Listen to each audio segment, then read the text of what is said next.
Hi, everyone. This is Joy from Strong-Hearted Native Women's Coalition. It's been a while since I've done one of these. I'm the Youth and Education Coordinator, and today we have Naya and Elle with us presenting from the LGBT Center in San Diego.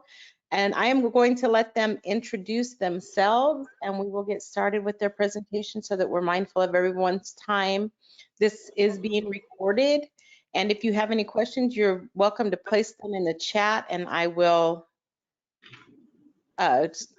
intersect them as appropriate or unmute your mic. So thank you, everyone, for joining us. Hi, good afternoon, everyone. Thank you so much for being with us. It's such an honor and a pleasure to share this time with you all. I am going to start with my introductions, and then I'm going to tap in Naya to introduce herself while I get situated with our PowerPoint presentation today. So my name is Elle Tuile Tufonga. My pronouns are they, them, theirs. I am a licensed marriage and family therapist, and I'm a staff trainer at the San Diego LGBT Center. Today I'm going to be speaking in some great detail, talking about my work supporting survivors of intimate partner violence and sexual assault. So I'll say for our purposes here today, a little bit about my social location. So I identify as queer and non-binary. I'm also an Indigenous Islander. I'm Samoan. And I want to honor and acknowledge that I'm Zooming, or I'm not Zooming, I'm on GoTo. I'm GoToing on stolen land. So with that, I'm going to tap in Naya to introduce herself, and I'm going to get us started with our PowerPoint. Yeah, thank you so much, Elle, and thank you all at Strong-Hearted Native Women's Coalition. My name is Naya Velasco. My pronouns are she, her, and hers. I'm a certified peer support specialist. That means that my lived experience, my transness, my boldness, my Chicana-ness, I get to give back, right? So navigating various social services, institutions, I'm able to share all of this resilience with peers and community, and essentially our extended family. What else? I serve as the Transgender and Non-Binary Services Program Manager. And so, yeah, I'm elated to be here, finally calm. And again, just to echo what Elle said, we are on stolen land, and we acknowledge that we are on Kumeyaay land in particular. And we benefit so greatly, very much from the blessings that you all have done to, we benefit from the resources, right? The water, the land, the air, the sun, and that's all because of you all have blessed this sacred land, and you all continue to bless this land, and we are so grateful to be here. So thank you. Thank you, Naya. All right. So this is the overview of our time together. Right now I want to invite folks, and we were just talking about this before the presentation, that I can't see all of your faces, so that is different for me, and I want to invite everyone to bring some attention and some intention to their bodies right now, and if it feels comfortable, to join me in a deep inhale through your nose and a long, slow exhale from your mouth. Deep inhale, and then a long, slow exhale. And one more deep inhale, and a long, slow exhale.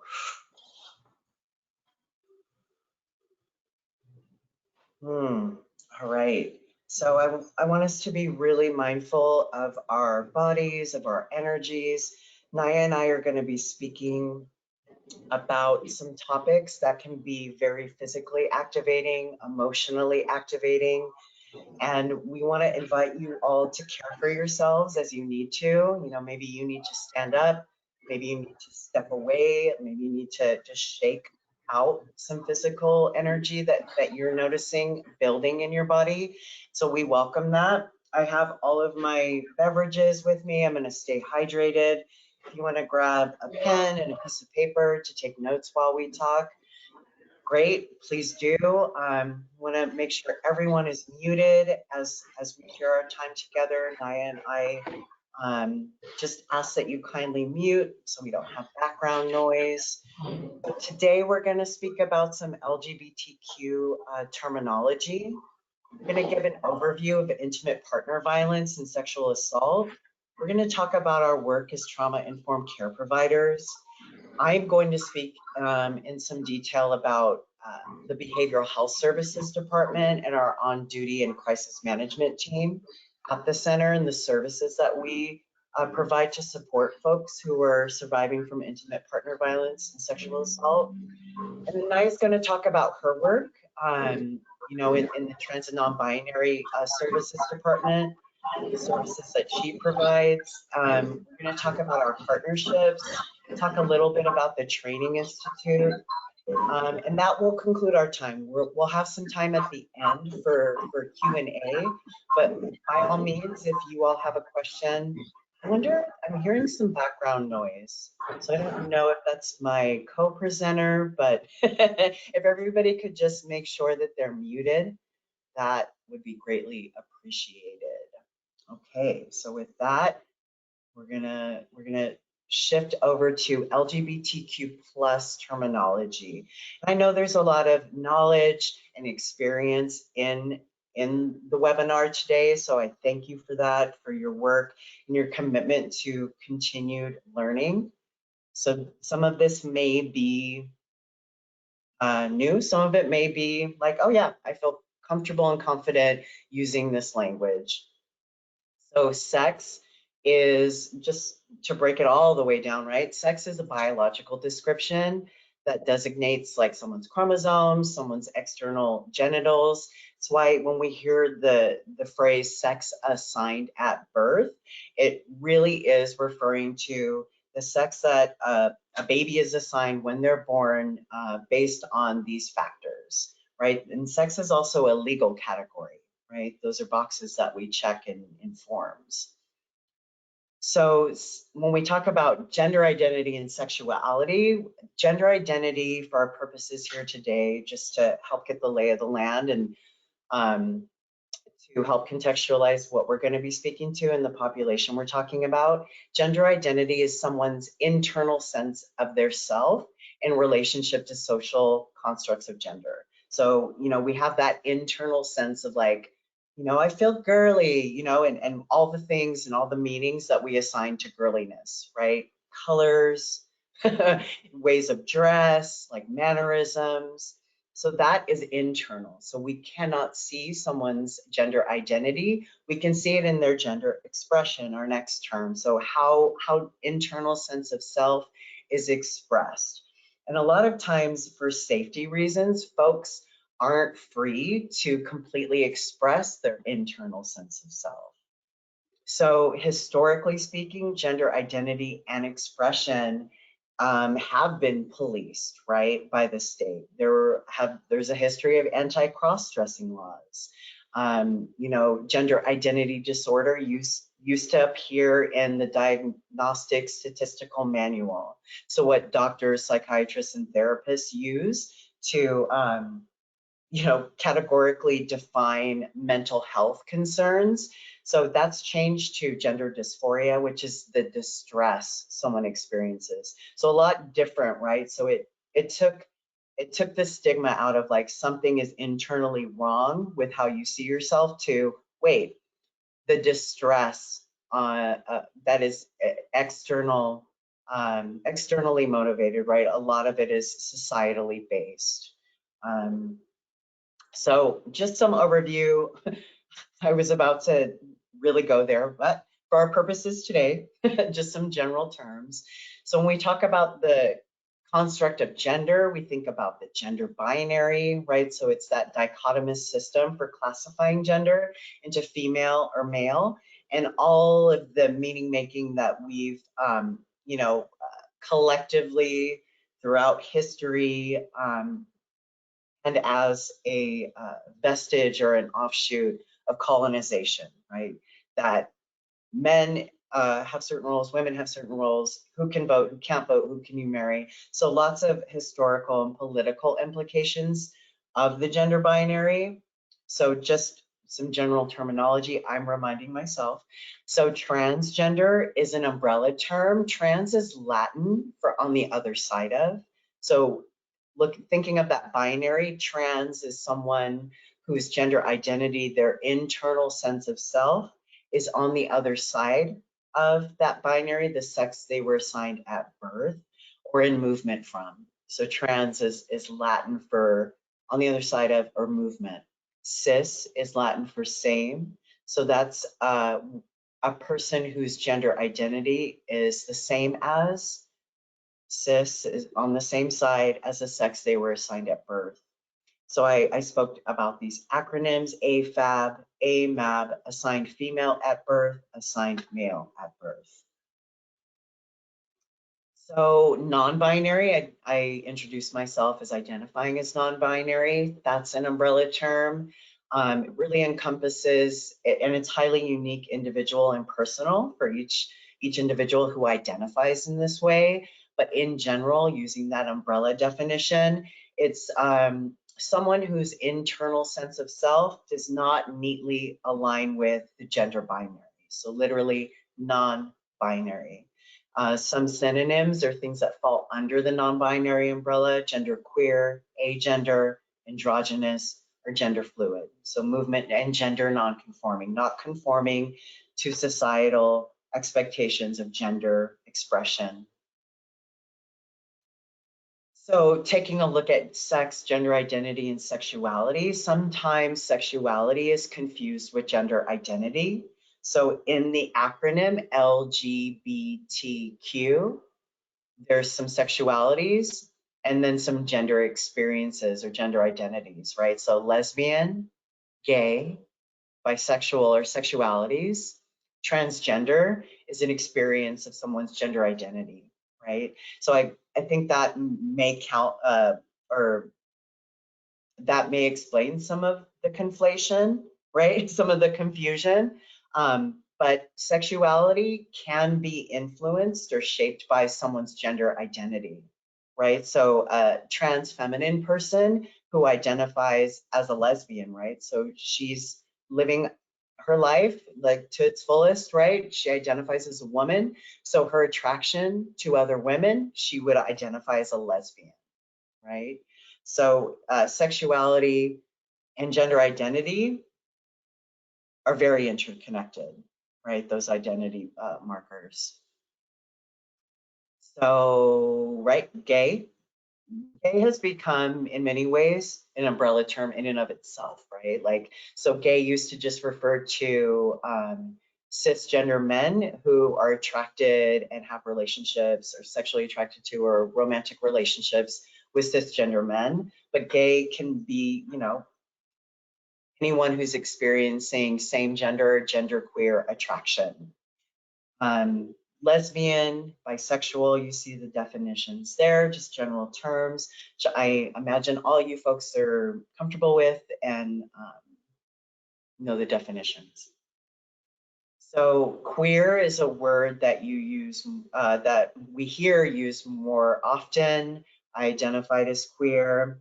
I use the example of think of queer as being you know, a way to disrupt. So queer is really outside of like kind of dominant or ideas of it's the desire to be undefinable. A lot of elders I work with and support are not comfortable with this language because queer has a history as being a slur, right? As being an attack. So it is, you know, a take back word for some folks. It's a way to take that word back and use it as a way to be empowered. Two-spirit is a term, you know, I've heard it used as a sexuality. I've heard it used as a gender identity. It is a, you know, a phrase that is highly personal, individual, and unique. And I know from what I've read and what I hear from folks who are First Nation folks that it varies. It can vary between, the definition of it can vary between tribes, right? But it's a term that was coined in 1990 as a way to step away from more derogatory terms. I've always felt very honored when my Native friends have, and elders that I revere, have referred to me in this way, but I don't refer to myself in this way. I, respect that I am not Native American. So we're always open to feedback from folks who have experience, and identify in this way. But just acknowledging that at the center, we can only read and know from friends and chosen family about this term, but we don't have that lived experience, right? So shifting from terminology to general overview into intimate partner violence and defining intimate partner violence. So, just a very broad definition, and just for my work that I and the support that I engage in at the center, intimate partner violence, I can share with you, is a term that's newer, and it's an intentional step away from the term that is used interchangeably as domestic violence. So IPV and intimate partner violence is that shift into acknowledging that not all folks who experience harm at the hands of their partner cohabitate or live with their partner. So that's a reason for that language, for that shift in languaging. So it encompasses and can include anything from physical, verbal, emotional, economic, and sexual abuse. So the World Health Organization talks about any behavior within an intimate relationship that causes physical, psychological, or sexual harm to those in the relationship, including acts of physical aggression, sexual coercion, psychological abuse, and controlling behaviors. I'm going to talk today about how these different types of violence within an intimate partnership can show up in ways that are different or exacerbated in LGBTQ relationships. It's important for us to also define, sexual assault. So sexual assault can, and unfortunately does happen within intimate partnerships. And so there can be, cultural attitudes or societal attitudes that, with it, like just being connected to someone romantically allows for sex without consent. And so Naya and I were talking about this and how we've personally supported clients in understanding that they always have the right to say no. So, sexual assault does happen and can happen within intimate partnerships.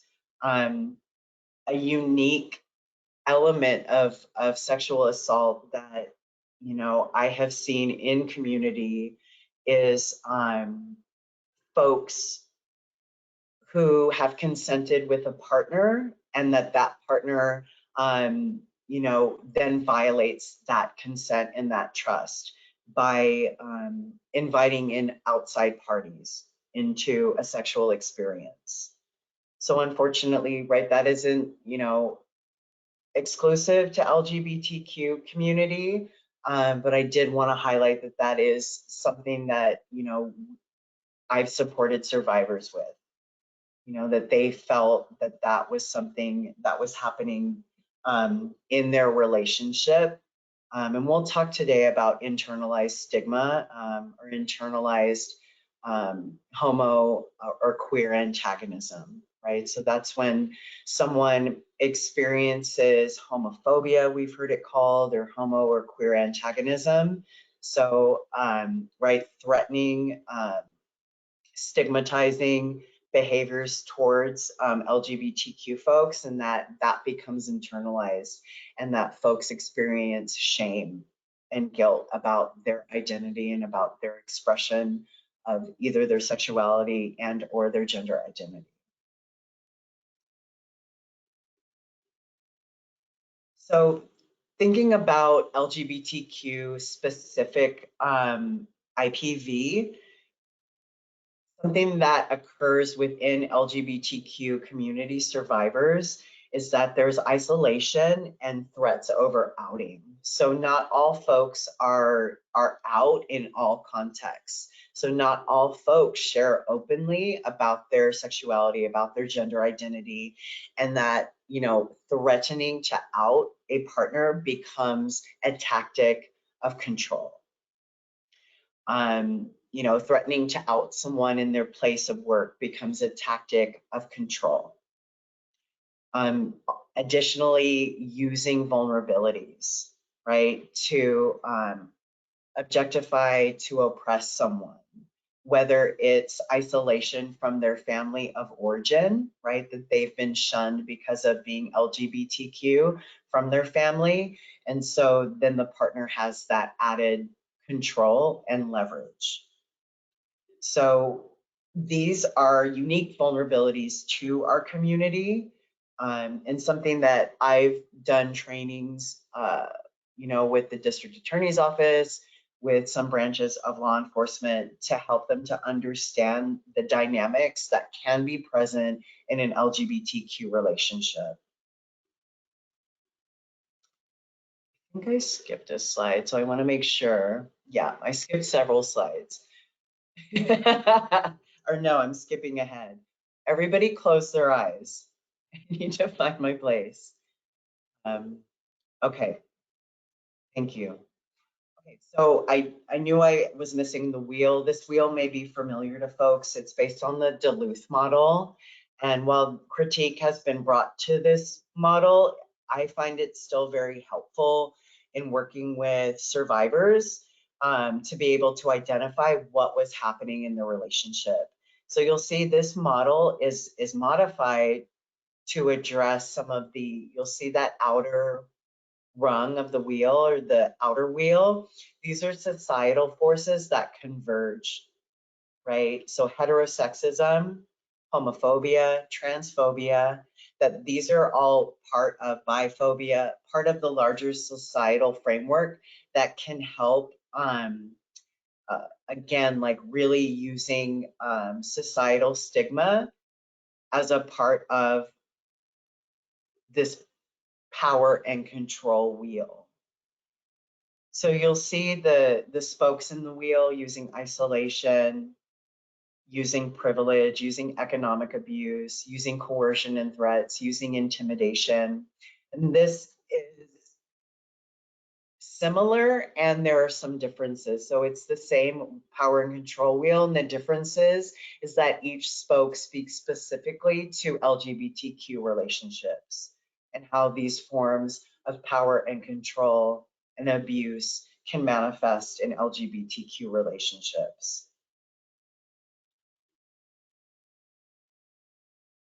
So going beyond the wheel, we talked about this, right? Like how we can really interpret and make sense of that wheel. And again, I use the wheel, you know, to support clients in naming and identifying what was going on in their relationship. And it can be incredibly cathartic for folks who have felt so alone in their experience, who have felt really isolated, to see this worksheet that's describing what they've gone through, because it means to them other people have gone through it and they are not alone. So I'm going to talk about some statistics for intimate partner violence, and specifically you'll notice for lesbian, gay, and bisexual folks. So there's a different set of statistics for folks of transgender and non-binary experience. So essentially, and you'll see that approximately 1 in 8 lesbian women have experienced IPV in their lifetime. I'm looking at this slide and you can see comparatively that lesbian women and bisexual women are experiencing IPV at higher rates than, or no, not in that case. I apologize, I take that back. That 4 in 10 gay men, nearly half of bisexual men, and 1 in 5 heterosexual men. So it's for gay men and bisexual men that are experiencing IPV at higher rates than heterosexual men. So this is the lifetime prevalence of rape, physical violence, and intimate partner violence. And you'll see the numbers here. So with women, 44%, 61%, and hetero, this is where it, looking at the data, looking at the statistics, that we can see that lesbian and bisexual women are experiencing IPV at higher rates than heterosexual women. So with men, you'll see the statistics there. And a lot of these statistics have been used, right? Like, when is research, important? When does research make a difference? And we've noticed that based on research like this, we've been able to increase our funding sources, right? Like showing these numbers to the county to get more money to support our survivors in the LGBTQ community, right? That's when these numbers, can actually, we can take some action with them to help and to support, right, with prevention and education. And we'll talk a bit today about how do we take the information that we know, right? Like, these are some, really staggering statistics. And so I think what gives me energy and courage and hope is that we can take these numbers and support in preventative education. So I want to share, because it is a separate set of statistics, the IPV statistics for transgender folks.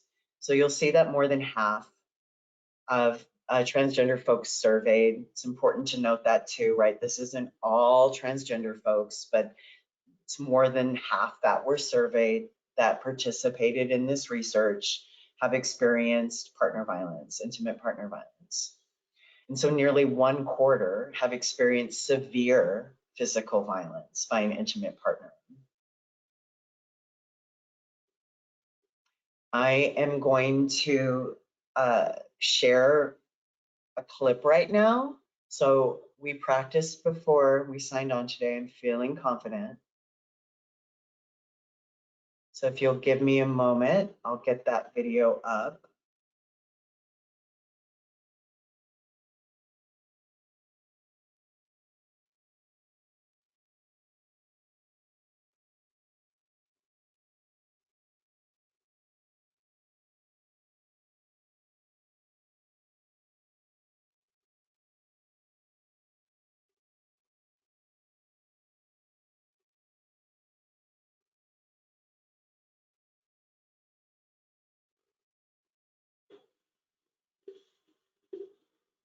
Content warning, so you may want to step away.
advice not to walk by myself at night.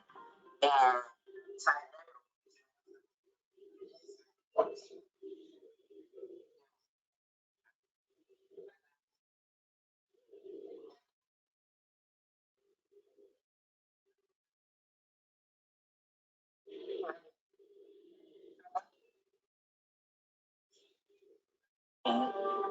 I was like, I'm just trying to go home. I'm just trying.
And talked to her and told her what happened.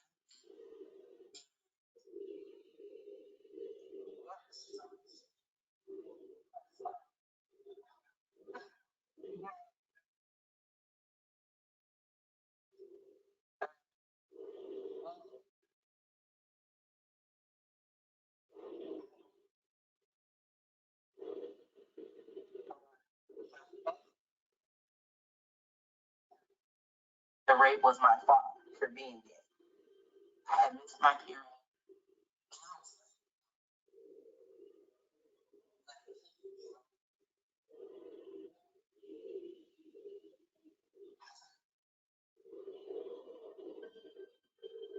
When I got home, I was like,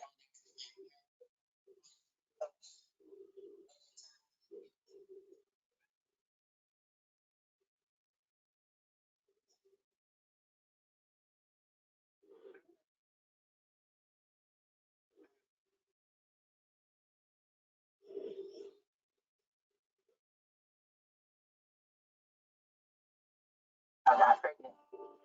She called the rape crisis center in Austin.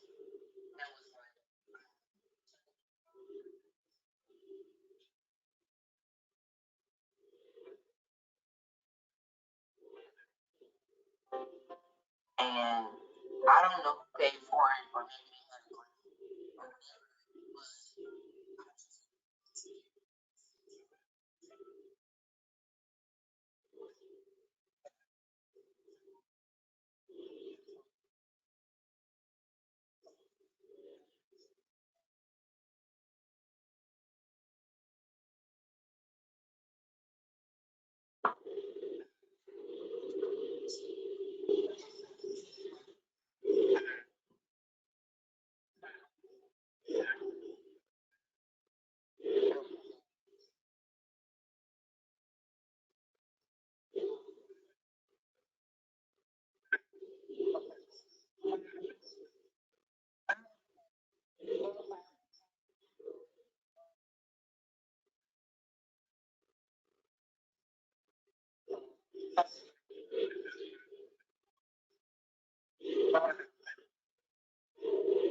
It's a really powerful message.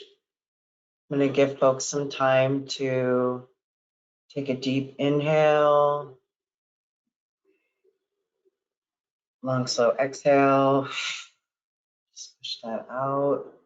I'm going to shift to sharing my PowerPoint again. Yeah, just wanted to, uplift this story of survival and resiliency.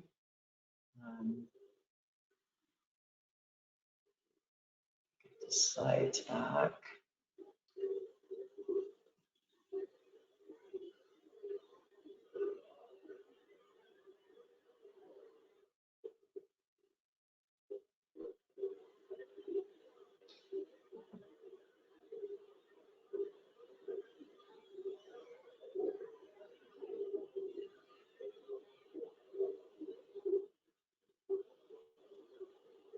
All right, so,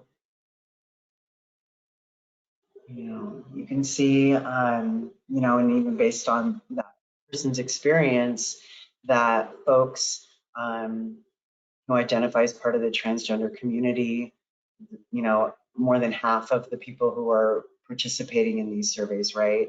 You'll notice at the bottom, as evidenced by, we wanted to make sure to really correctly bring light to, that Black respondents experience IPV and sexual assault at exponentially higher rates than non-Black folks. And I don't have the slide here, but I know from my research that, folks, right, when we think about BIPOC, Black, Indigenous folks experience violence at exponentially higher rates than non-Black, non-Indigenous folks.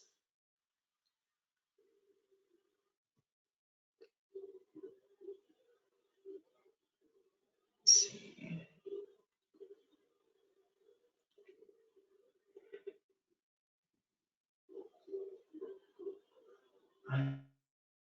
I are going to talk a bit about how we approach our work using trauma-informed principles. I find especially when serving folks who are survivors, like coming from a trauma-informed perspective, approach, knowledge, and understanding is so beneficial. Many folks in our community, because we are, can be experiencing oppression, marginalization. Many folks in our community are trauma survivors, right? And not all folks have received or been able to access trauma treatment, so they may, be in a state where with unresolved trauma, there's a higher level of reactivity. There's a less likelihood of trust. There's a lot of fear of re-traumatization. And a lot of folks have experienced trauma from healthcare providers, right? From social service workers. And so we are cognizant and mindful of that fact in our approach as providers, to recognize, have compassion for, and to move from a trauma-informed standpoint, right? To establish safety, trust, collaboration, right? When someone has felt or experienced being disempowered, it's so important to put them in the position of agency and power in their life, in their services. To be I'm super transparent about how I'm moving and what I'm doing, right? When we were in person, even announcing that I'm coming into the room, is super important for folks who are recovering from trauma, from intimate partner violence, from sexual assault. I'm coming into the room. This is what these papers mean. We don't have to do them right now. Like, my establishing trust and safety is more important than me filling out this assessment right now, right? And And it's collaborative. Like I'm gonna ask you what, how you would like to proceed. And I'm also gonna give you choice, right? And it's about creating that empowerment, right? When folks have felt disempowered, I'm wondering, Naya, if you have anything you want to share on being trauma informed in your work.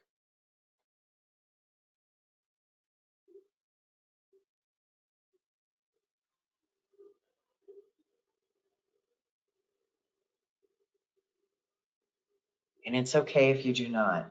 Okay. And Naya, if you want to come off mute and add, please. I know you're, I'm going to tap you in soon to share about your work at the center.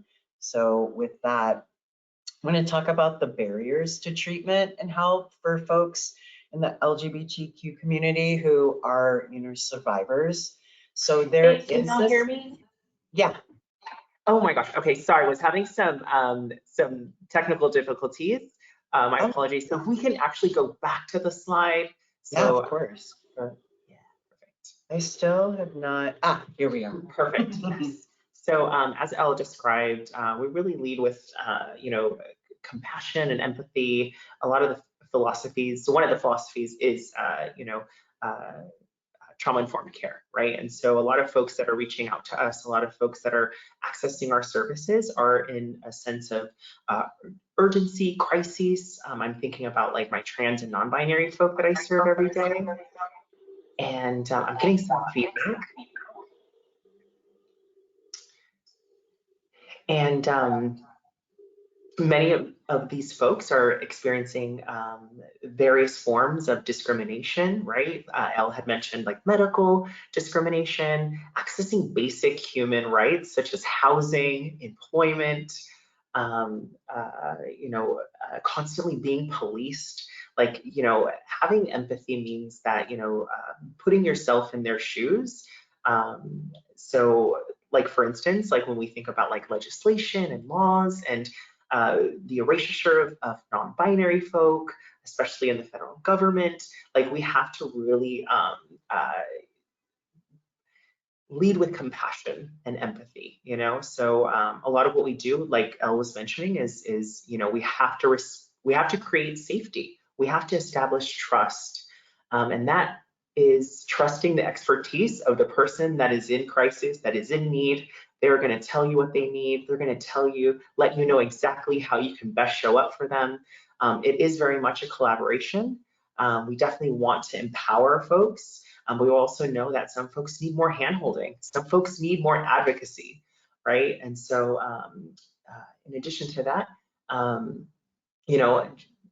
when we're discussing basic terms and sexuality, gender identity, and all these wonderful things, is that, trans and non-binary folk, we want to be autonomous, right? And so what that means is that we know the best treatment plans. We know exactly what we need. We know who we are, and we just need you to trust us in that, right? And so,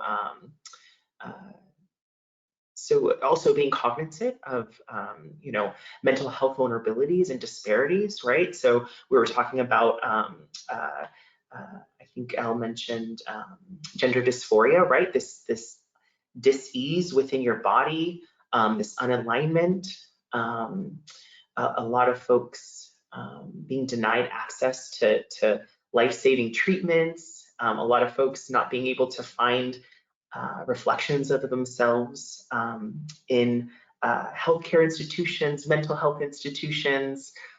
So it's tough. It's really tough. So it's just best to, again, listen, ask questions, and just show a lot of support. So yeah.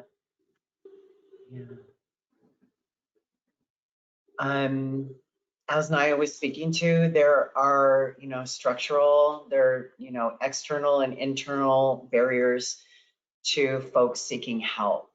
So some of it is a lack of appropriate training, right?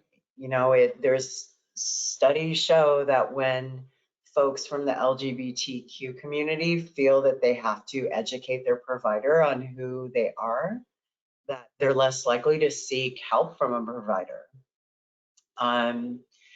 There's a belief that, you know, IPV or DV doesn't occur in LGBT relationships, and some of that comes from community. There's this sense of like, you know, and I've heard from survivors that it was so difficult for them to come out that they felt this deep sense of shame to share with family that they were experiencing violence in their partnership because they fought so hard to have that partnership accepted and validated. So that's something that is unique that occurs within our community. Thinking about shelters, they're typically, you know, cisgender women only and may not allow transgender people. We'll talk a bit about our partnerships in the community. This thankfully is changing and has changed. There's the fear of re-traumatization, right? I spoke about that, having to experience heteronormativity or homophobia, transphobia, or fear of being outed. And the LGBTQ's historical, you know, rooted in fact and experience distrust or mistrust of law enforcement agencies, you know, due to past historical and current harm and abuse from that folks have experienced at the hands of law enforcement. So all of these factors can create, you know, a hesitation, a fear of seeking help and treatment. Our services at the center, so BHS stands for Behavioral Health Services.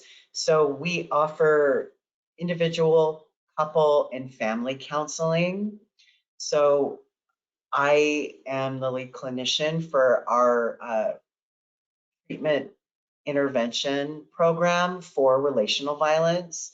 So I work both in the support of survivors, you know, in our support space and with individual clients, but I also am a part of our San Diego court certified treatment for those who have caused harm in partnership. You know, recognizing that, you know, treating folks who have engaged in physical violence is a part of how we treat and heal our community, right? So that's the preventative piece. And, you know, I also support our youth in terms of education on relational wellness, right? Boundary setting, you know, internal sense of self, you know, self-esteem and self-worth, you know, in terms of early intervention, like really talking to our youth about what healthy relationship practices are, you know, and how to be in community in really grounding, restorative, and regenerative ways. I see my work with the relational violence treatment and intervention program as a part of transformative, you know, healing work. Are we missing? Forgive me. I'm looking for this slide on, oh, it comes later. Okay. So I shared a lot of information with you all. I also want to share with you that we have on-duty staff who supports with emergent, urgent crisis. And so, you know, if you go to our website, you go to the BHS services page, you can see, or you can refer clients to on duty. We also are big champions and we love soft, warm handoffs. So as Naya was explaining, like, you know, when we're advocating for clients, you know, when I'm supporting a client, like I ask them what would be most helpful. Do you want me to reach out on your behalf? You know, how can I create a sense of safety and ease in this, right? In this situation that feels like it hasn't been safe for you, right? How can I make sure that your experience and your healing feels safe? So, you know, please, you can email me, you can email Naya, you can reach out to us on the team if you are in need of support. And we do that a lot with our partners in San Diego. So we'll have folks reach out. Sometimes it's a lot more warm, right, than giving a hyperlink. I will share with you a bit later in the presentation today about our crisis, coordinator. Like she wishes she could be here with you all. Some of you may already know Carolina Ramos, but I'll speak about her work on her behalf a little bit later. Right now, I'm going to tap in Naya to talk about her work at the center.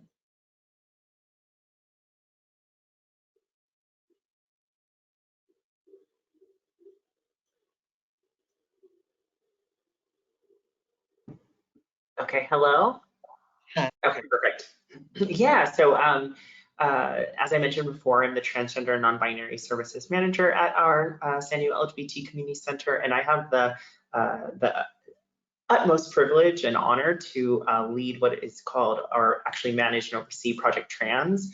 So Project Trans stands for Transgender Referrals, Assistance, Networking, and Services. So Project Trans is a transgender-led and serving program since 2013, and it goes with great honor to also pay homage to my predecessors, both Connor Maddox, he, him, his, and the wonderful and very creative and charismatic Commissioner Deja Cabrera, she, her.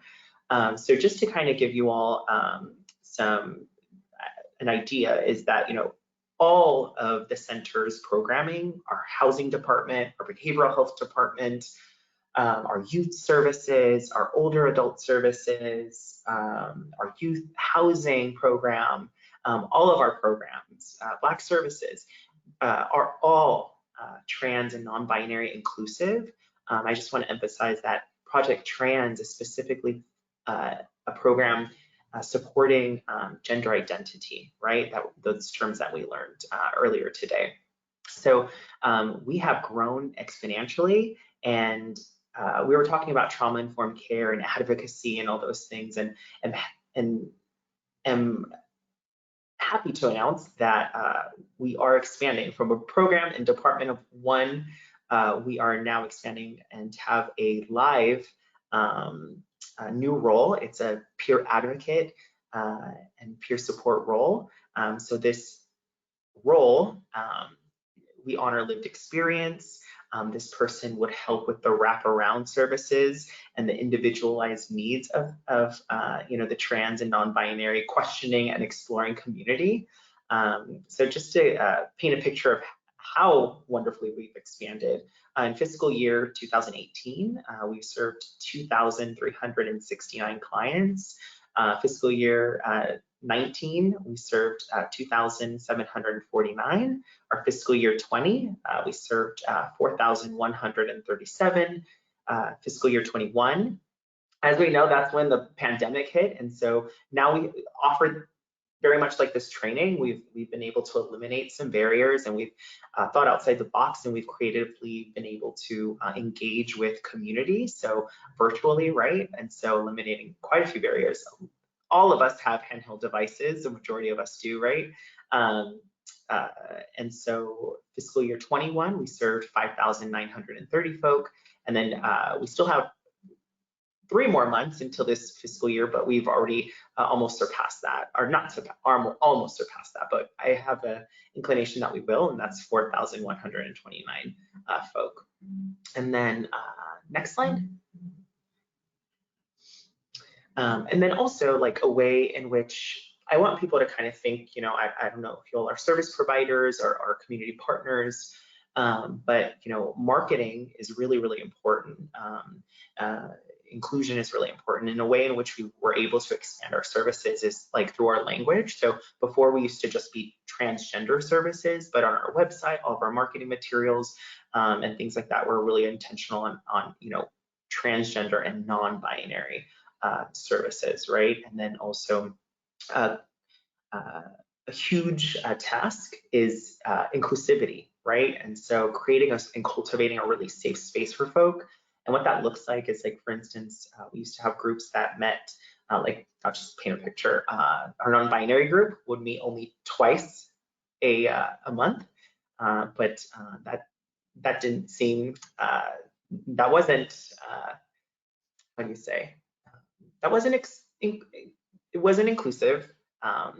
So we were able to identify more leaders in the community, and we were able to have our non-binary gender identity exploration group meet weekly, right?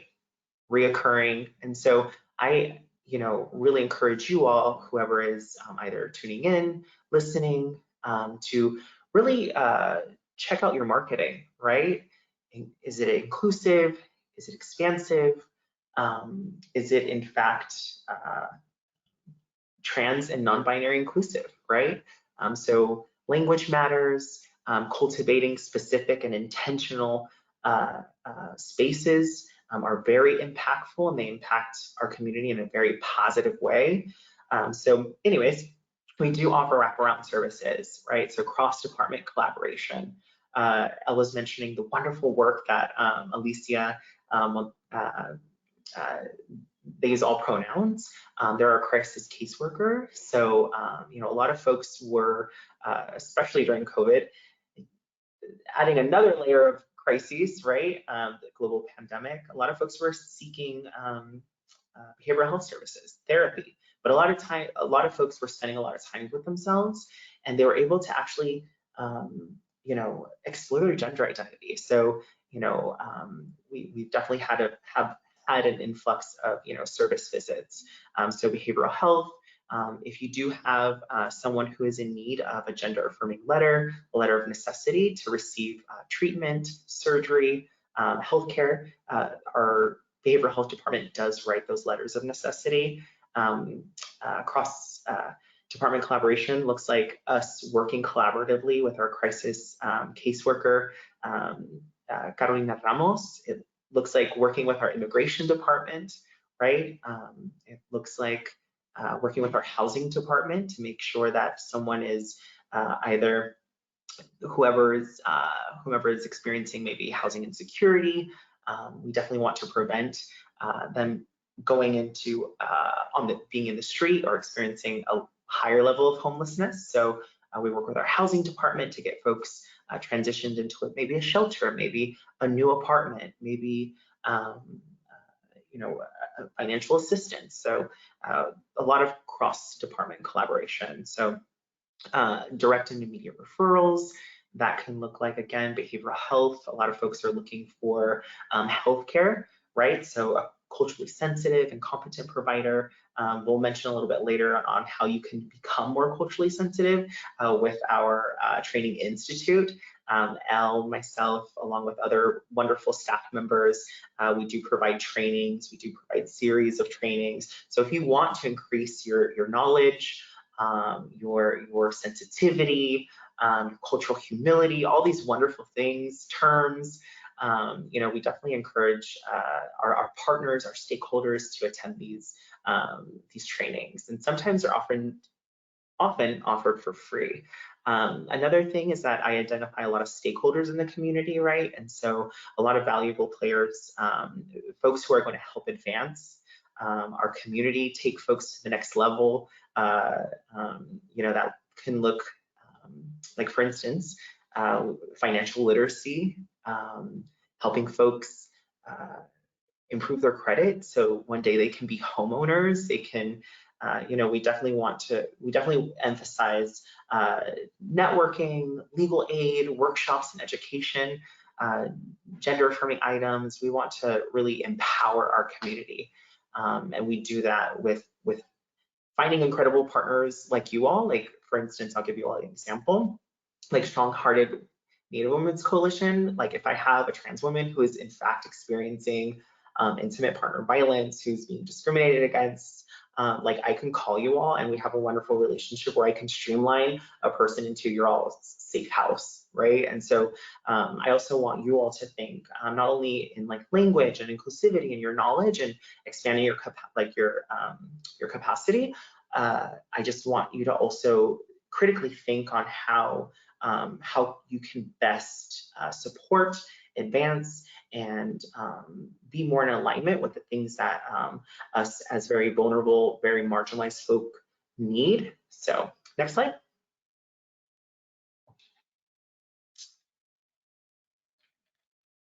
So we do partner with incredible folks, and I definitely need to add you all on the list, so my apologies in advance.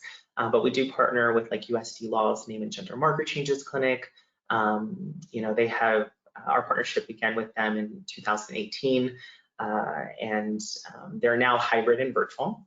But they have since served over 800 folk with name and gender marker changes petitions. This is a $435 service that, these are student and staff attorneys, and they're devoting their time, their expertise to really help. We talked about just the various ways in which trans and non-binary folk experience discrimination. And so legal name change is one of those ways in which we can empower ourselves, show up, travel, go to a bar, actually access, for instance, I can give an example. I remember going to the Health and Human Services Agency and having so much anxiety because they called my dead name. I didn't legally change my name yet. And so I just think about that other person that can't walk through that door, that, has an ID that does not match their gender identity. Yeah, just, thinking of moments like that. And I think it's important for us to provide more context as well, right? The more you know about the things that we experience and this discrimination that we face, I feel like that context allows you all to give you aha moments, right? So anyways, moving forward, we also partner with Trans Family Support Services. We empowered folks and educated folks on, navigating health insurance. Kathy Molig is a huge, just a powerhouse, and she told folks do not accept a no, right? And so the likelihood of gender affirmation care being denied is relatively high, but she wants folks to know their healthcare rights, their consumer rights, and in California, especially state-funded health insurance does cover gender affirmation care, surgeries, medications, and things like that. And then another critical thing is to also check in with your HR department, right? Is my health, the health insurance that I'm providing my community who are at the front lines, right? Serving the community, are they covered? Do they have full scope healthcare, right? In addition, we also have wonderful stakeholders who give their expertise for free. So amplified voice and speech pathologist Kelly Owens LaRue, who devotes 2 hours of her time each month to give a free workshop on voice exploration. We also partner with UC San Diego, the AVRC, in regards to HIV prevention, HIV education, in addition to research that actually includes transgender and non-binary folk, right? So such gender minorities, it's really important that we have data. Elle had mentioned the importance of data collection and metrics.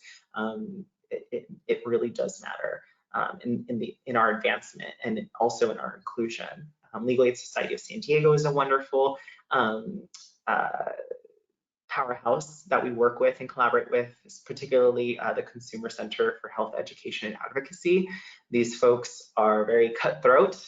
They will fight tooth and nail to get our community the access to healthcare that they deserve, are entitled to.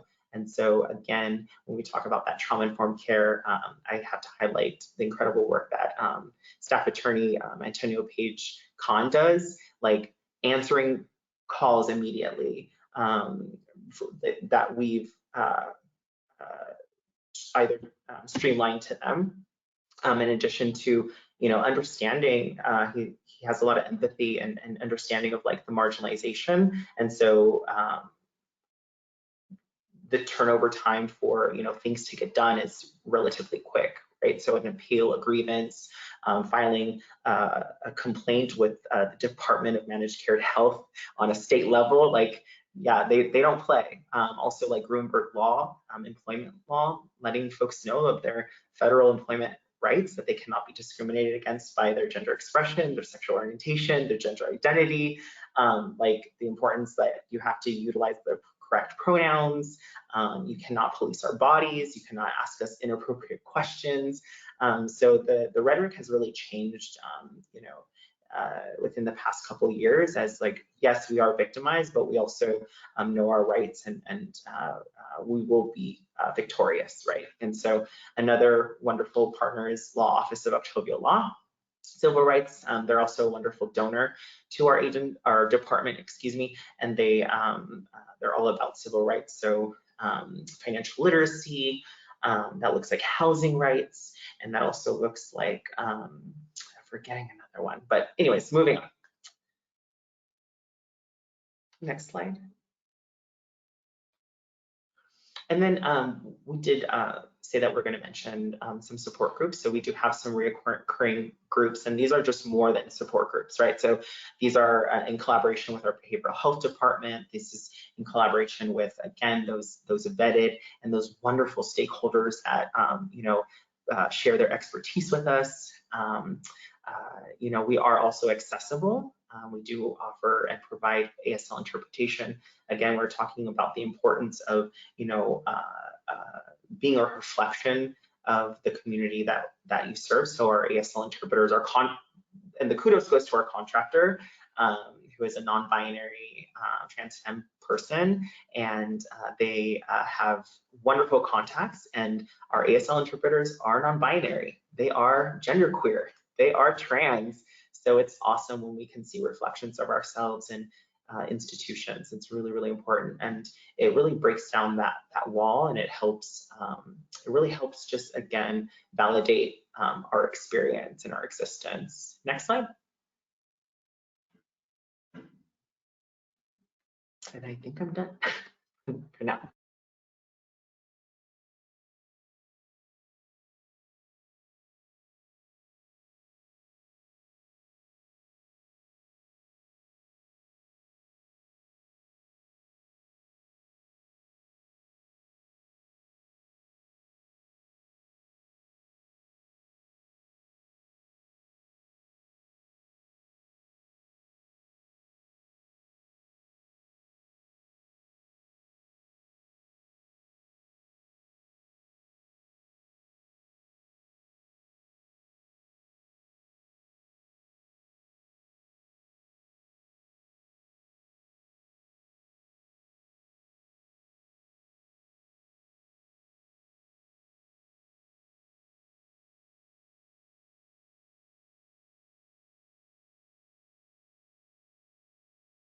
Thank you.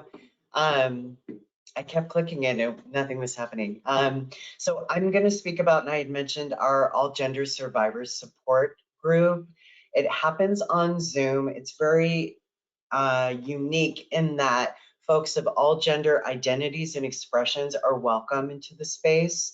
Normally, IPV and survivor recovery can be very segregated, can be very binary, right? We support clients who are in need of trauma support and recovery, who maybe don't fit neatly into a women's group, or don't fit neatly or feel comfortable in a men's group.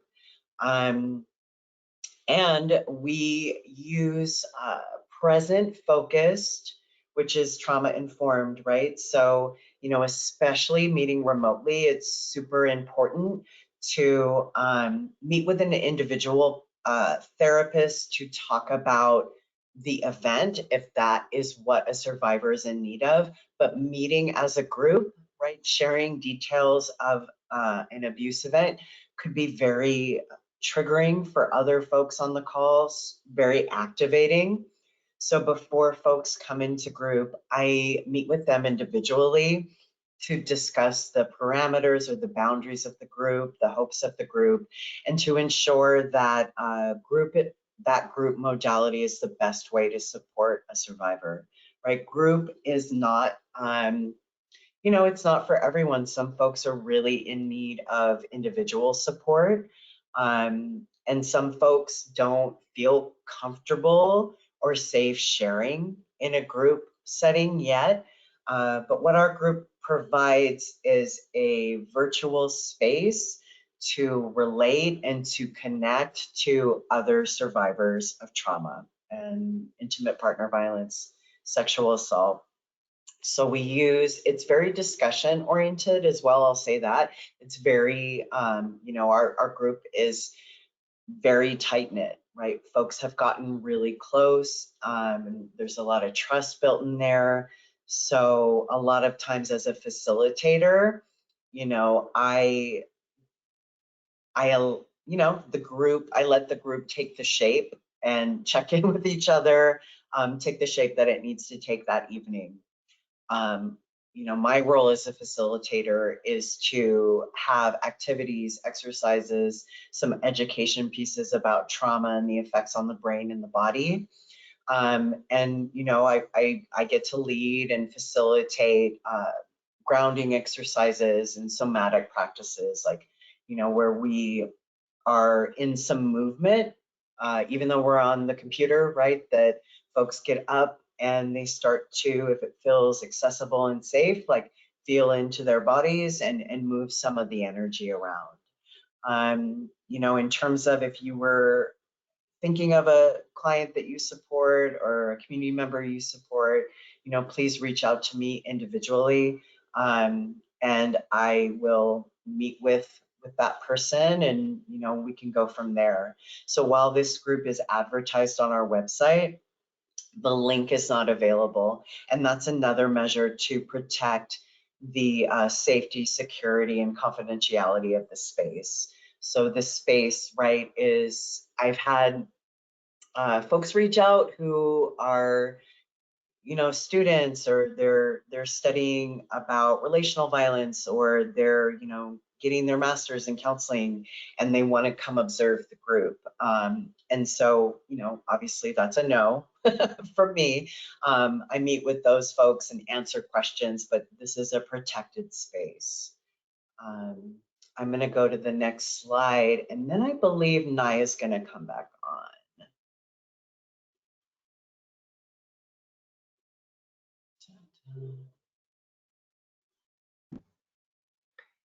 Really, either one of us can speak about the Training Institute. Yeah, we can tag team this one. Yeah, so I have mentioned before our Training Institute, and so if you are looking to expand your knowledge, have a better understanding, lead with compassion, very much those philosophies that are center, you know, lead with that culture of humility, you know, a better, more detailed understanding about like trans and non-binary identities, gender identities, you know, yeah, take it away, Al.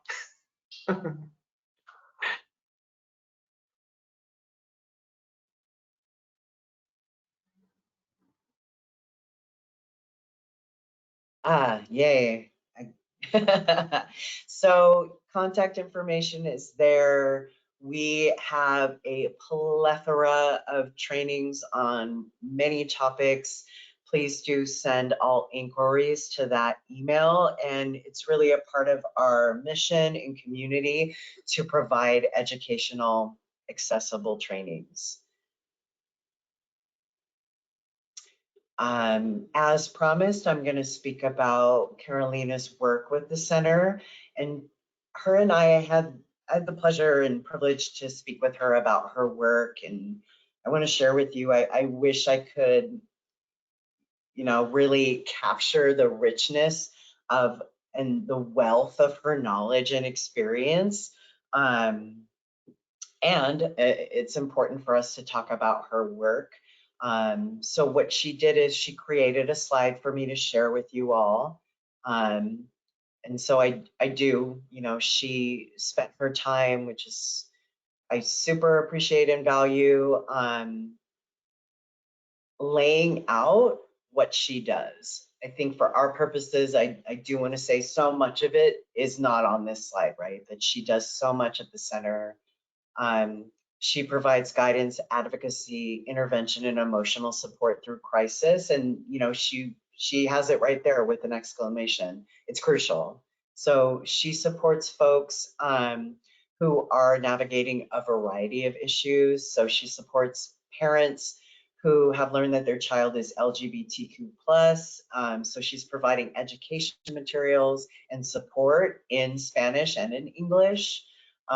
She supports and educates folks who are newly diagnosed with HIV, and she's there with them, like quite literally walking them through, and sometimes, you know, hand holding in the process. Her and I were talking about, you know, that warmth and that peace. Like, she is such a radiant being of love. There's no other way to describe her. And, you know, she is very consent based. And I will tell you, a lot of her work is done with affection. You know, she talked to me about that, like the physical piece of asking a client, do you need me to hold your hand? And, you know, and then providing that, her actual hand. You know, like a lot of her DV support is what she helps navigate, like where a therapist cannot go, she can go. And her and I were talking about that. You know, she knows that certain things are not a part of my scope of practice. Like certain things, you know, because I have a license, I can, you know, certain events I can't, you know, I legally cannot be there. She gets to be there, right? And so helping with police reports, I can do some behind the scenes things, but she could go into the police station with someone, right? The temporary restraining order, you know, housing services, you know, I will say she may not, you know, she's not licensed, but she's providing counseling, right? And we know that. We know that, you know, there's education and training, and then there's, you know, there's so many other skills and abilities that we all have. And I will tell you, she's an incredible counselor. You know, she's providing counseling. So she helps assist folks who have experienced sexual assault, who have experienced hate crimes. So she's helping with those reporting pieces, and she has folks that she's connected to at the you know, at the San Diego PD, right? Like she has contacts. This quote at the bottom of the slide, it's extremely important to acknowledge that not all people are out about their sexual orientation or gender identities. So being sensitive and creative about this, right, is so super important in providing these services. And as Naya was saying, as I have said, you know, folks are out in varying degrees in various settings.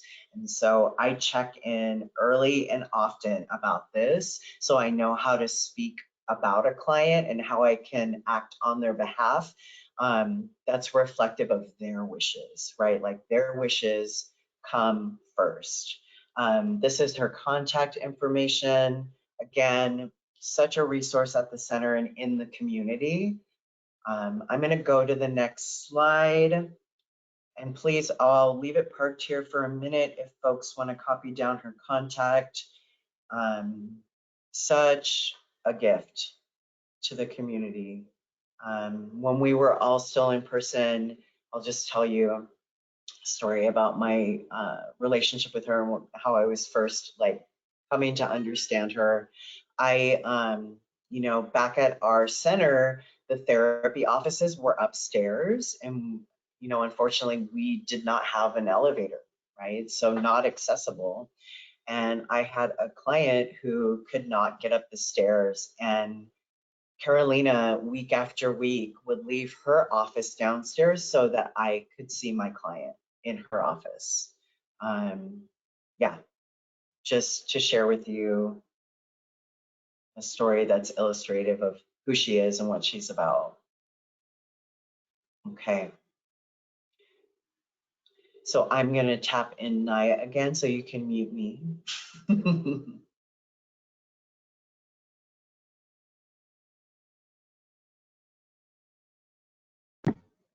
Hey, y'all. Thanks, Joy. Thanks, Al. We do sit on the REACH Coalition. So the REACH Coalition stands for Recover, Empower, Advocate, Collaborate, and Heal.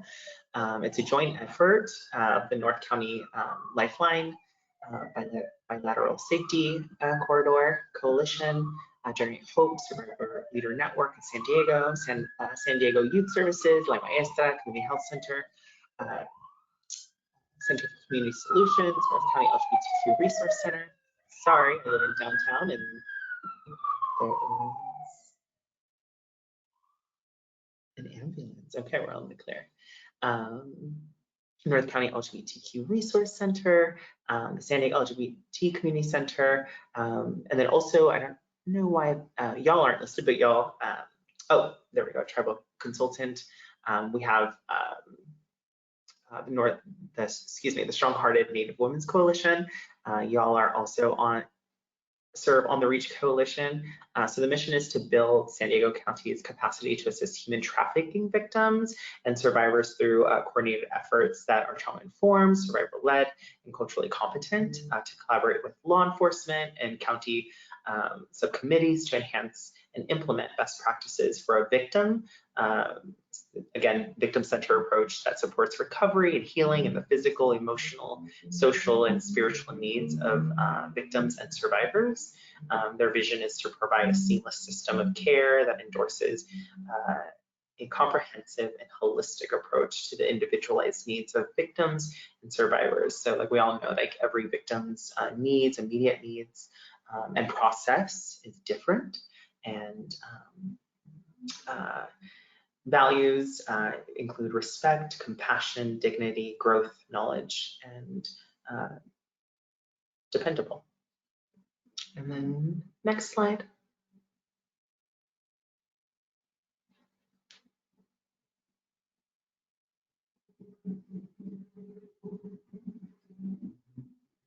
And then you can mute me and then unmute Al.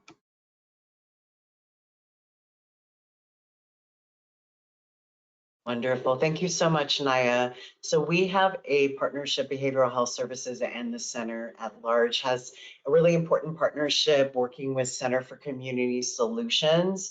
And their sole mission and purpose is to support survivors of sexual violence. They have a teen program, right? Sexual violence and intimate partner violence. And so their work is centered in supporting survivors and survivors only. Whereas Behavioral Health Services, we have a commitment to supporting all folks in the LGBTQ community with just some clinical speak, whatever their presenting concerns are. Whereas Center for Community Solutions supports folks surviving intimate partner violence and sexual violence. So in a lot of ways, when we first went online, when we first went into lockdown, we connected and consulted with them very frequently. You know, with lockdown, for a lot of folks who were living with and in abusive relationships, lockdown became a very dangerous time for them. So Center for Community Solutions got really adaptive and creative on how to support folks who were currently experiencing violence. A lot of my work in the all gender survivors group and with individual clients is after clients have left, or helping clients to strategize the safest way to leave, right? Knowing that the data shows that leaving a relationship where violence is present is the most fatally dangerous time for someone experiencing violence. You know, so Behavioral Health Services received training and consultation with Center for Community Solutions. You know, they taught us how to support clients who did not feel free or safe to have therapy, to use the chat feature. So clients, they shared with us, would you know, have a video playing on their laptop and use the chat, or, you know, have their phone out and engage in chat. As mandated reporters, we're mandated to report, fear of fatal harm, so TerraSoft, but DV, IPV is actually protected under confidentiality, which is frustrating as a clinician that we legally cannot report IPV. We cannot break confidence. And so where we are at, right, is how can we support a client in advocating? How can we be with them and help them and assist them in the process of leaving if that's where, if that's the part of their journey they're in, right? So I did want to share that and disclose that, you know, oftentimes we would be in joint supervision and consultation with Center for Community Solutions. And many of our conversations were orienting around supporting, strategizing, and safety planning therapists who were in support of clients who were actively experiencing IPV, right? And helping to come up with a plan and help and support. You know, as I'm sure you all are listening, there was a sense of, you know, powerlessness, right? Like, how can we help when we're not literally legally not allowed to alert anyone to this situation? And so we got creative within the scope of our practices and our body of ethics, and we're able to help one another. I say all that to say that Center for Community Solutions is an incredible resource in the community. We reach out to them a lot for added knowledge, information, and support when we are serving clients who are experiencing IPV. And you all may be familiar with their work, you may already be in touch with them, but we did want to uplift our partnership with them specific to the topic today. All right, I'm going to shift slides.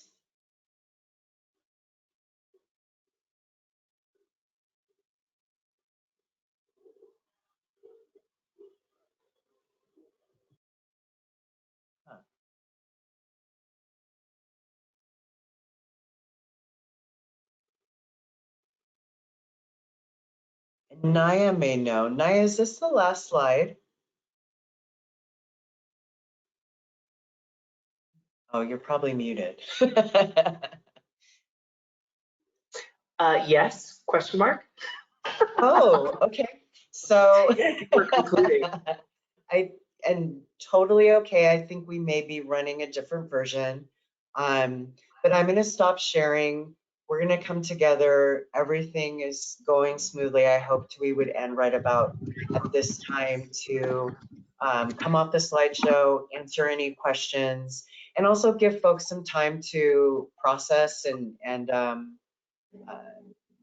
decompress. I know we shared a lot of information with you and a lot of, you know, heavy information with you. So I'm going to stop sharing.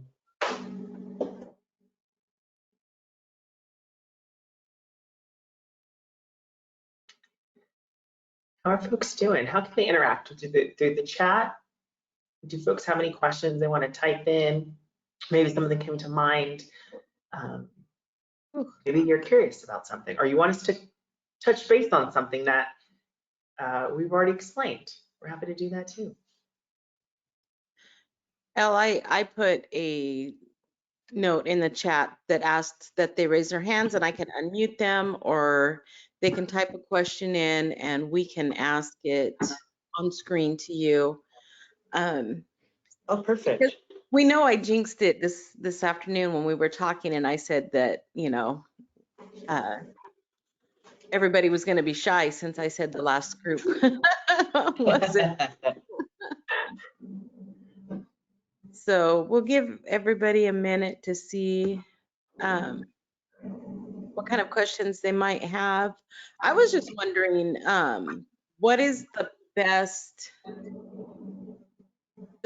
way for us to show support and to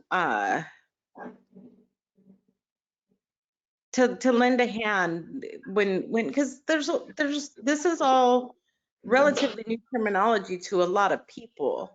So what's the best way to support the ones that are just learning the language and help things continue to move forward?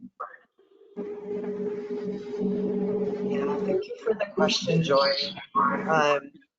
You know, like, given that a lot of this is new, what I would really recommend is continued education, continued learning.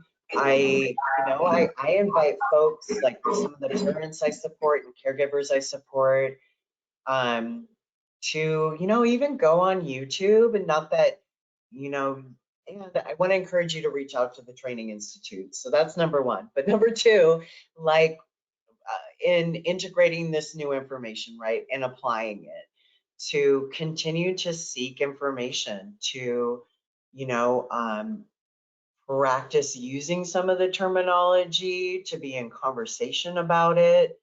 And I think, yeah, the best way to support sometimes is through, I think about that with me, right? The best way that I can support a community that I don't identify as a member of is to continue to seek information and knowledge from members of that community. So I feel like, being a part of this webinar today, right? That's advocacy and support. That's learning. Naya, do you have some pieces on that? Yeah. Yes, just trust that we are the experts. I feel like oftentimes folks are afraid to mess up, or there's a lot of anxiety, like you have questions and you're just wondering like what's appropriate, what's not. And I feel like sometimes that overthinking sometimes prohibits you from actually reaching out or actually connecting with that person, right? Because you're afraid you're going to hurt their feelings. I would say, a best practice that we use is always introduce yourself with names and pronouns. But I also am very cognizant of the fact that, y'all have shared with us that y'all don't utilize pronouns, right? And so, it's just trusting when someone tells you who they are, believe them, right? Maya Angelou says it best. When someone shows you who they are or tells you who they are, just please believe us, right? And so, trust that we're the experts. I will like to formally invite you all. We do have a wonderful flag raising ceremony that's going to be happening on the 31st in person, but also virtually. So this Thursday, I know that you all have it off because it's Cesar Chavez Day, but it's also Transgender Day. Oh, you don't have it off. I see Joy like, no, we don't, but maybe we should take a field trip to Hillcrest all together and go to the Hillcrest flagpole on Thursday, March 31st. It's not only Cesar Chavez Day. I'm such a huge Selena fanatic, but it is the anniversary of her passing. So me me quinceañera Perez. And in addition to that, it's also International Transgender Day of Visibility. And so what we do, we're going to have basically we're going to do a flag raising ceremony, right? And what does that look like? That means switching out the rainbow pride flag and lifting the transgender pride flag, right? And so that gives us a lot of esteem. So for instance, like respecting our names, respecting our pronouns, trusting that we are the experts. In addition to that, coming in solidarity to these events and actually integrating yourselves with us, right? And you can, like, for instance, we're going to have an open mic and you're going to actually hear, we want to keep it positive, right? And so folks are going to say what transgender visibility means to them being in San Diego, but also lastly, to conclude the things that need to change or needs to also be addressed, right? And so in addition to that, we're going to also have some tabling. It is an hour event, it's quick, but we're going to have a little pop-up shop. And these pop-up shops are, these are trans folk, non-binary folk who are either artists. We're going to have Chris Mock Creation, Chris Mock, he, they. They're going to be having, oh gosh, how do you say it when you're a private chef, darling? What is the word? There's like a word, a caterer. They do catering, one. They are a chef, but in addition to that, they also create their own spices. So you can support folks monetarily, you can support us by, when we need help and we ask you for something, like part the sea for us, make it happen. And that's how you become a co-conspirator, right? And lastly, just a little cherry on top of the sprinkles on Sunday. The San Diego County Administration building will be lit up in the transgender colors. So that light pastel pink, the white, and then that nice, really beautiful, soft baby blue, right? And so, and again, also think, how can my agency best support, validate, and advance this community, right? Because like we mentioned before, there are folks that are two-spirited. We also have, folks who identify as indigiqueer. So there are terms within your own community, right? There's ways in which your own community needs support as well. And so, thinking about like the reservation, is there a safe drop-in center or drop-in space, particularly for the gender expansive community? Kind of things like that, thinking critically like that, I think is really important. Very good.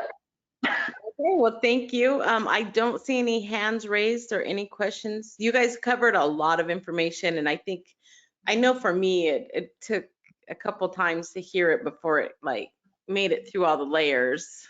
Of course. And, as a trans woman, living in my truth for the past, it'll be a decade this year. I've also had to do, I love Tiana and I love Elle because they help us unpack and they help us unlearn. A lot of times what we think we're doing is like, oh, we have to learn.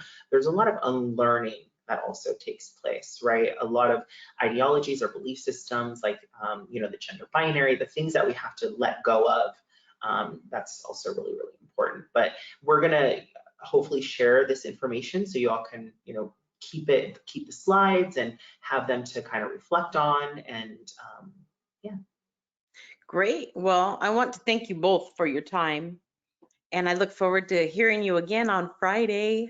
Yes. So we have another opportunity to hit, if anybody wants to join back again, Sure. or get that whole next group that is busy on Tuesday afternoons. Yeah, and we love, something that, we also love is feedback. So if there's something that we didn't cover, if there's something that we kind of didn't spend too much time on that you want to kind of revisit, we're able to really cater to what it is that y'all need, okay? Okay, perfect. Well, thank you all for joining us again, and look forward to seeing you back again. All right, have a great day, everybody. I love her. She is so cute.